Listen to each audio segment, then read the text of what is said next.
Embraer is enjoying a remarkable presence at the Paris Airshow 2019, where the company is celebrating its 50 years anniversary. Embraer has a large and eye-catching exhibition area in the venue.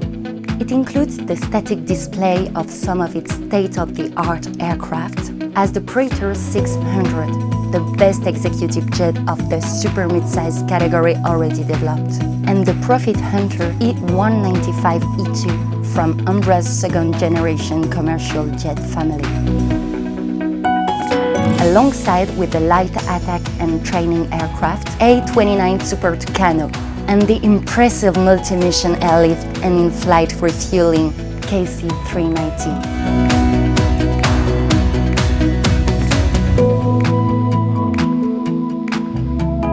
The remarkable events of Embraer's last 5 decades are being showcased in a 300 square meters pavilion designed exclusively to plunge the visitors in an immersive experience.